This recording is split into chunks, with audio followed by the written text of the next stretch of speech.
How do we solve an exponential equation? That is, an equation involving exponential expressions. Answering that question in general is actually surprisingly difficult. We're going to need to develop some more machinery than we have right now in order to do that in general. However, we can solve exponential equations in a simple case pretty easily.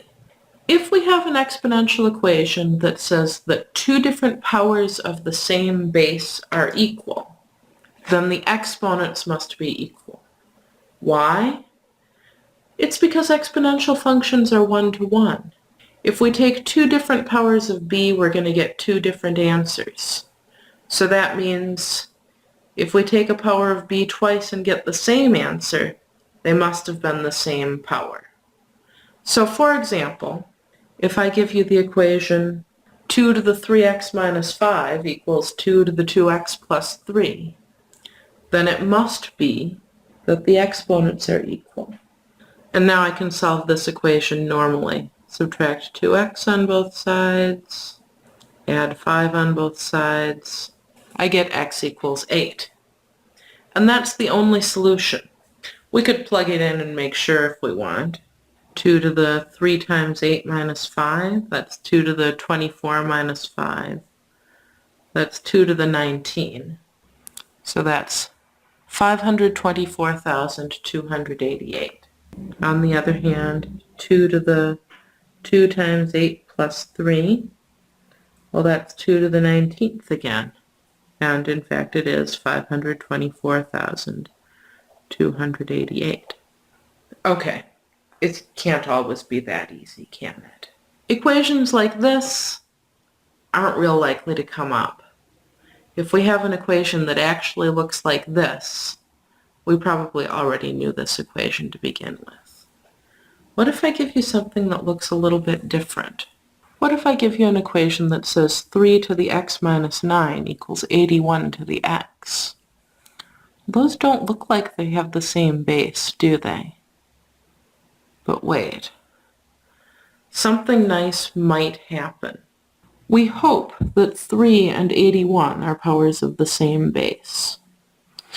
3 isn't a power of anything, so the only way that can happen is if 81 is 3 to some power. Well, 3 to the first is 3. 3 squared is 9.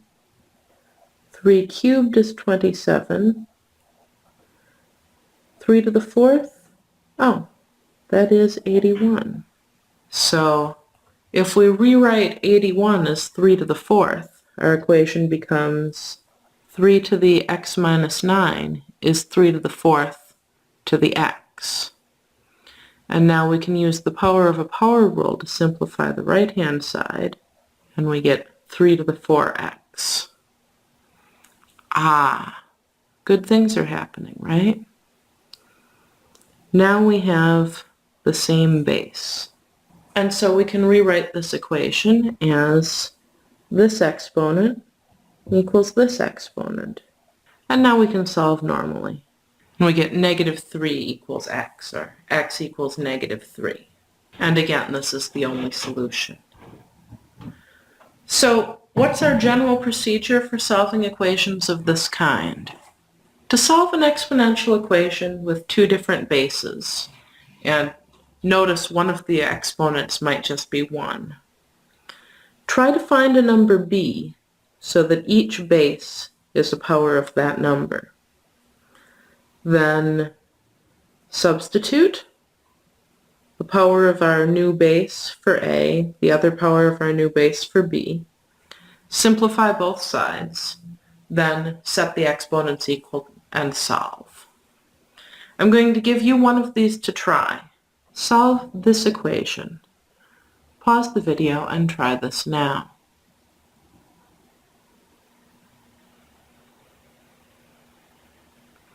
If you're stuck on solving this equation, let me give you a hint. This is 27 to the first power, and consider using the shared base 3. If you were stuck on this problem before, pause the video again and try with that hint.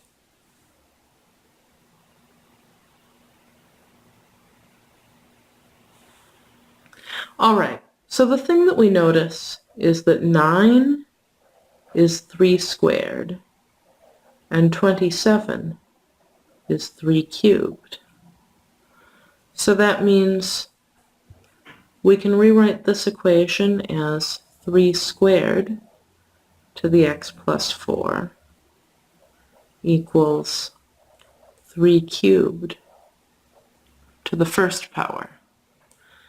Simplifying using the power of a power rule, we have 3 to the 2 times x plus 4 equals 3 cubed.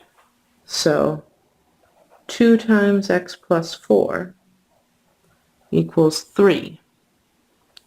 Multiplying this side out, 2x plus 8 equals 3. Subtract 8 on both sides. We get 2x equals negative 5. Divide both sides by 2. We get x is negative 5 halves. Let's check and make sure that that works. We have 9 to the negative 5 halves plus 4. Negative 5 halves plus 4, make it a fraction, is 3 halves. And then 9 to the 3 halves really is just 27, which is what we hoped we'd get.